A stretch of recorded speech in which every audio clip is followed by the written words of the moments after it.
Hey, what's going on, gamers? I'm Mikey S. with the Ground Floor Gaming Collective, and the game we're going to talk about today is Guns of Icarus Online, which is a massive, steampunk-influenced, dirigible, in-air PvP game. One of the great things about Guns of Icarus Online is the sheer volume the game brings to you without having to make it a larger game file. You have multiple balloons, 3 classes, several maps, and all kinds of different ways of playing. And it really begins to test your friendship depending on what class you are. Out of the 3 classes, you have the engineer, the pilot, and the gunner. Each one of them having their own unique skills and maintaining some more basic skills of each of the other classes. So the part where the testing of the friendship comes into play is as soon as shots are fired. Depending upon your ship, your maneuverability, where your guns are located, can dictate the way you have to fly as a pilot. But you don't have a very wide field of view, so you're kind of relying on your crew to call out targets, other captains to call out targets, and simultaneously the engineer to keep all the subsystems up so that you're able to stay in the air and maneuver out of harm's way. And one of the unfortunate things is if one of the subsystems goes down, it affects your capability of flying. For instance, if the balloon gets popped and the engineer doesn't repair it, you lose lift, so you begin to fall to earth. If you lose your left engine, because of that, the right engine will compensate and you will continue to turn to the left no matter how you have your wheel, which will usually sound something like, "Hey bro, turn left, man. I can't hit the target. Come on, bro. I can't turn left when the fucking engines are down. Oh my god. Hey, we're like totally losing altitude, man. I'm trying to like reload here. Engineer, get the balloon up. Get the balloon up. Ah! Dang old dang, man. I'm beating on that thing with a hammer fast as I can, man. I can't get that thing go fast and faster. You just gonna have to avoid it like however you can." Son of a bitch.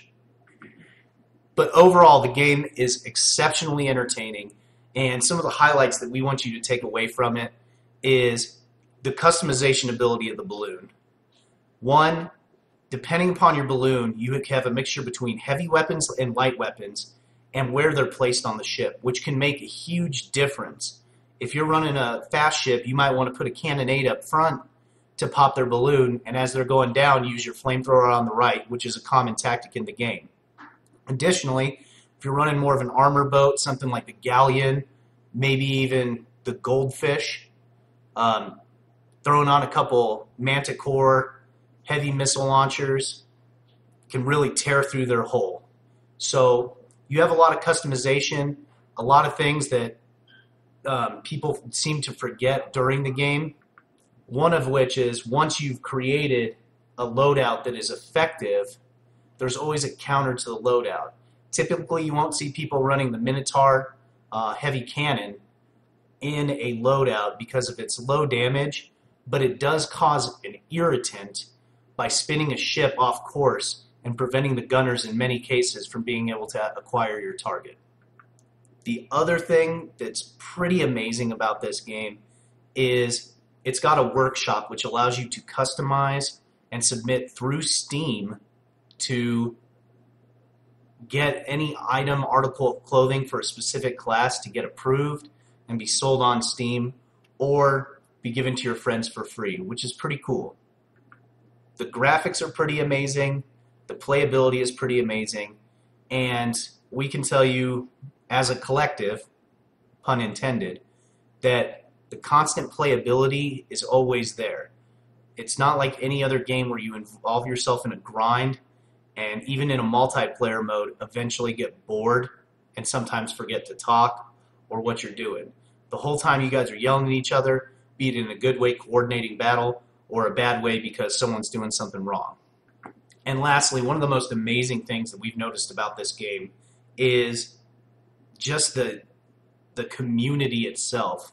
You have something called the CAs, which are community advisors, who will go around, they'll give you ideas on loadouts, how to pilot a ship, where to go for the weak points on other ships, and for the most part, everyone that we've run into has been very, very, very friendly with us. It's pretty amazing, especially considering if you've been like in Call of Duty, Halo, any first-person shooter lobbies, you have a tendency of running into a 12-year-old who's screaming at you, telling you that they're going to fornicate non-consensually with your mom, which is it's pretty jacked up. I mean, like,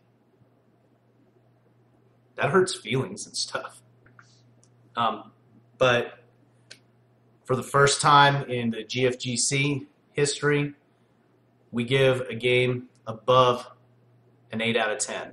So what we're going to say is that Guns of Icarus walks away with an 8.5 pieces of burning aerial metal. Awesome game. We wholeheartedly recommend it. And if you do happen to get into it, you're always welcome to request to join the GFGC Ground Floor Gaming Collective. Again, I'm Mikey S. This was Guns of Icarus Online. Awesome game. Highly recommended by us. Great playability. Take it easy, gamers, and we'll see you next time.